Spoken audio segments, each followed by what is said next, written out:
وبركاته. ازيكم يا طلاب صف ثالثه اعدادي؟ ده الفيديو الثاني للدرس الاول والثاني الوحده الاولى في التعبيرات ان شاء الله وحروف الجر ومجموعه الافعال الشاذه. يبقى في الفيديو ده هنتكلم عن English expression والبروبوزيشن والريجولار verbs ان شاء الله. طيب الانجليش اكسبريشن ان شاء الله هنقول عنها التعبيرات الانجليزيه بالارابيك مينينج بالمعنى العربي، زي كلمه lots in common يعني الكثير من الاشياء المشتركه. share ideas بيشارك الافكار، لازم بصوا تعبيرات يعني كلمتين بيدوا معنى واحد. close relatives تمام يعني اقارب مقربين جدا. get married يتزوج.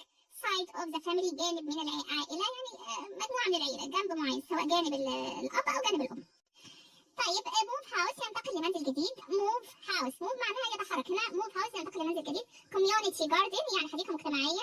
positive attitude موقف إيجابي أو نظرة إيجابية. support each other يدعم بعضهم الآخر. become a member يصبح عضو. يلا هندخل على البروبوزيشنز اللي هي الحروف الجر. share with other يشارك مع الآخر. share with other يشارك مع الآخرين. interested in history مهتم بالتاريخ. interested in history. on our doorstep يعني على عتبة بابنا أو قريب جدا منا. on our doorstep. take part in يشارك فيه. look over the street يطلع على الشارع. look over the street يطلع على الشارع. in particular خصوصا وبصفة خاصة. in particular. طيب similar to مشابه ليه similar to مشابه لشخص أو لحاجة. تمام. يلا ندخل على regular verbs. هنقسمها ل8 مجموعات. 8 في منهم مجموعة زي اللي احنا نقولها جروب 1. المجموعة دي فيها البيس فورم هيها الباست هيها الباست بارتيسيبل التصريف الثالث. الثلاثة واحد زي cut يقطع معناها طبعا البيس فورم هو cut. الباست cut التصريف الثالث باست بارتيسيبل cut. طيب put يضع put sit صح كده. cost يكلف cost تمام خلاص. hit خلاص. heart shut heart طبعا يعني يجرح. shut يعني يغلق تمام. let يعني يسمح. طب fit يعني يناسب. quit أو quitted تمام. دي مختلفة شوية يعني معناها ايه طبعا يترك أو يستقيل أو يتخلى. بيت يراهن. read يعني يقرأ تمام. يبقى 3 أفعال هي واحدة ما بتتغيرش. ده الجروب الأول. ندخل على الجروب الثاني. الجروب الثاني يا إما بنكون بنغير الحرف الأخير ونحط له تي تمام، أو نغير الحرف الأخير بس ونحط له تي، أو نغير الحرف الثالث أوكي مع الحرف الأخير نحط له تي، زي كلمة build غيرنا حرف الجي حطينا له تي اللي هو يبني. طب فيل غيرنا الحرف الثالث الإي بقينا ال بقى فيلت اللي هو يشعر يبقى فيلت. سنت تبقى سنت. لوز اهي lost دريمت ليف left اهو ليف الحرف الثالث غيرناه طبعا وحطينا تي في الاخر. طب تمام كده. learned يتعلم طبعا خلاص. meant يعني او يقصد. keep يحافظ او يحفظ. kept خلاص. lent اللي هو يسلف. lent خلاص. bend اللي هو يثني. bend يصرف او يقضي. spent الجروب الثاني زي learned اللي هو يتعلم. meant يعني spilled يتسرب خلاص. والثانية تهج سبيل بالإي يتهج. smell يشم. smelt نيلت اللي هو يأكل خلاص. swept يعني يكنس. whip يبكي أو يندب. whipped burn يحرق. burned lent يعني يميل. ان شاء الله تعالى بنغير الحرف الثالث بدل الاي بنقلبه او، ده في الباست. انما في الباست بارتيسيبل بنحط اي ان في الغالب، يا اما بنضاعف الحرف الاخير بس في الغالب بنحط الاي ان، ولو لقينا اي في الاخر بنحط الان بس. زي كلمه رايت يكتب written تمام. درايف يقود يسوق يعني درايفن. بريك يكسر broken. رايز روز ريزن. ستيل stolen خلاص. ويك يستيقظ. walking. phrase يتجمد. frozen. speak يتحدث أو يتكلم. spoken. check يصافح أو يهز. chicken. talk picking اللي هو يأخذ. ride riding يعني يركب تمام كده. ده الجروب الثالث خلاص. ندخل على الجروب الرابع. يلا بينا. الجروب الرابع جميل. ناخد أول حرف بس من البيس فورم ونحط OUGHT زي كلمة باي خدنا أول حرف منها بي يشتري تبقى بوت طبعا الباص بتاعها بوت، والتصريف الثالث الباص بارتيسيبل بوت. نفس الكلام. سينك ناخد أول حرفين. صوت تمام. فايت يعني يقاتل أو يحارب. فوت رينج يجلب أو يحضر. برود خدنا أول حرفين OUGHT. سيك يسعى. صوت catch يمسك أو يلتقط.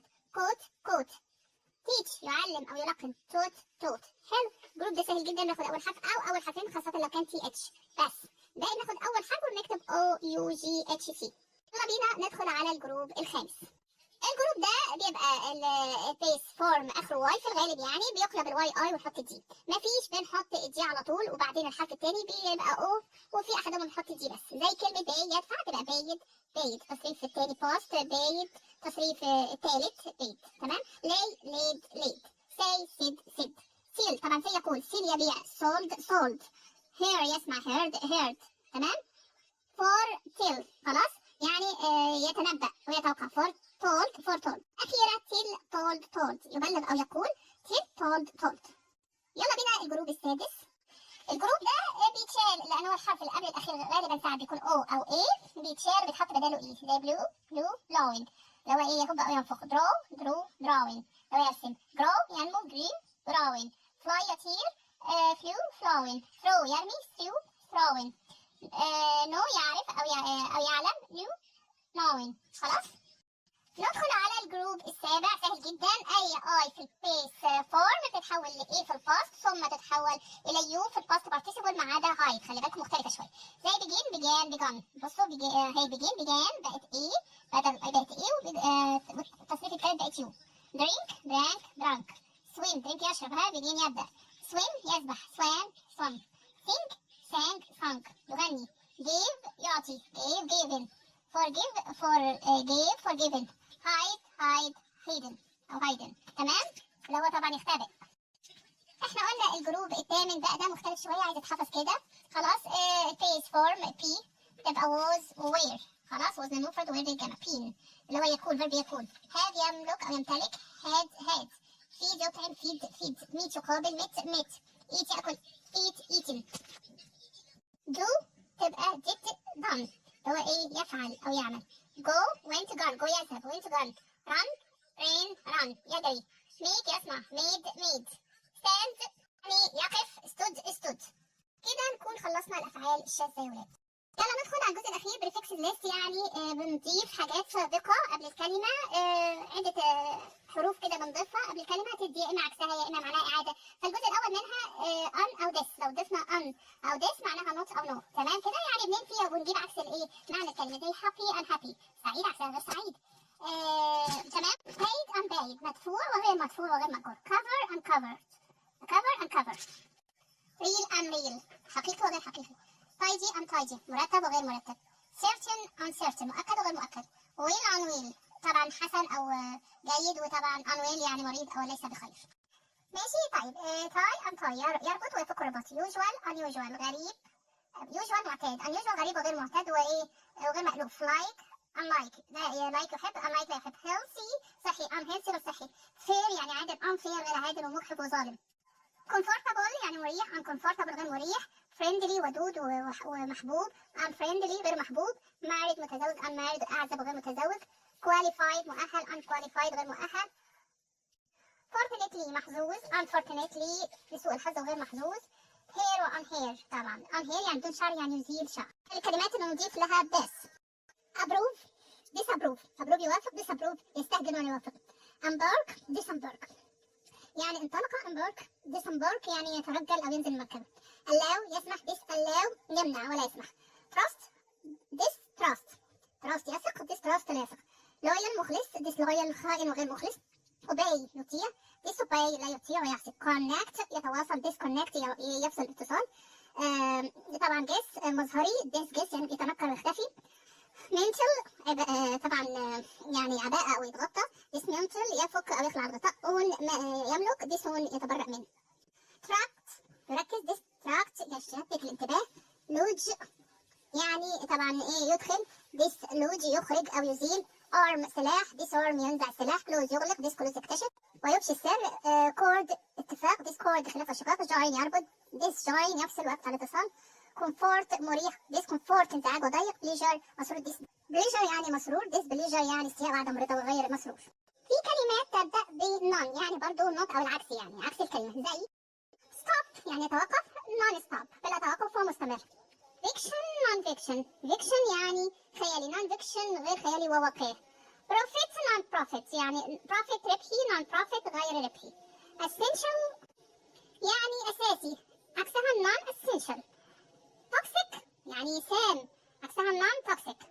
verbal يعني لفظي، عكسها non verbal. refundable يعني قابل للاستيراد، عكسها non refundable. alcoholic يعني به كحول، عكسها non alcoholic. ندخل على كلمات تبدأ بمس معناها بشكل خاطئ، تمام، أو يسيء، زي fortune misfortune. fortune حسن الحظ، misfortune سوء الحظ. understand معناه يفهم، عكسها misunderstand يعني يخطئ في الفهم أو يسيء الفهم.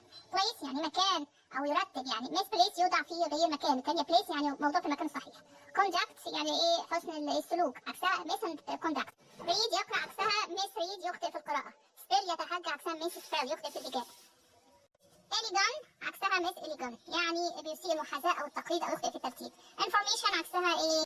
misinformation. information معلومات، misinformation يخطئ في المعلومات. نيجي لكلمات لو سبقتها re تعني again يعني تكرار مرة تانية، زي shape شكل، يعيد تشكيل reshape. write يكتب، rewrite يعيد كتابة أو صياغة أو يكتب من جديد. name يسمي أو يدعي، rename يعيد التسمية. build يبني، يعيد بناء rebuild طبعا خلاص فران يجري ويركض. rerun أضفنا re يعيد تشغيل برنامج، فيلم عرض فيلم. do يقوم به أو يفعل. redo يعني يعيد الفعل ويقوم به مرة أخرى. move يحرك أو ينقل. remove يزيل ويبعد. watch يشاهد. rewatch يعيد المشاهدة. pay يدفع. repay طبعا يسدد الدين أو يعيد دفع. call يتصل أو ينادي. recall يتذكر أو يستدعي. tell يخبر ويحكي، يعيد الحكاية مرة أخرى. retell أو يروي مرة أخرى. كده نكون خلصنا الأسماء اللي بنضيف قبلها non أو this أو on. هندخل على السفكس اللي هو اللاحق. في كلمات بنحط في آخرها ER وفي كلمات بنحط في آخرها OR. امتى دي وامتى دي، يعني امتى نحط ال ER وامتى نحط ال OR. ال ER بنحطها في آخر الكلمة في 3 حالات. الحالة الأولى إذا كانت الكلمة أو الاسم تنتهي بحرف الساكن ويسبقها حرف متحرك، فالحرف الساكن الأخير بنضعفه وبعدين نحط ER، زي swimmer. swim أخيرها طبعا حرف ساكن قبلها حرف متحرك اللي هو الI، فضعفنا الM اللي هو الساكن وحطينا الER. swim swimmer. program أهي أخيرها M ساكنة قبلها A متحركة يبقى programmer يعني مبرمج أو يبرمج. ندخل على الحالة الثانية إن تكون الكلمة آخرها E نضيف الR بعد الإي، زي write يكتب writer. writer آخرها E يبقى writer نضيف جنب الإي الR بس. drive يقود driver أهي آخرها E نحط الR. الحالة الثالثة في الكلمات نضيف إيه طبعا اللي أصلها يوناني نضيف ER. على فكرة يا ولاد اللغة الإنجليزية أصلها يوناني تمام، إلا في بعض العبارات اللاتينية هي بس الشاذة اللي هتخرج عن القاعدة اللي هي آخرها ER وهنقولها دلوقتي. نقول أمثلة على ER زي build يبني، builder بناء. play player يلعب، player لاعب. teach يعلم، teacher معلم أو أستاذ. أما الكلمات التي من أصل لاتيني لكي نحولها فعل نضيف OR. نجيب الفعل نحط OR نحولها إلى فعل، زي كلمة act يمثل يبقى actor ممثل. sailor يبحر بحار. investor يستثمر مستثمر.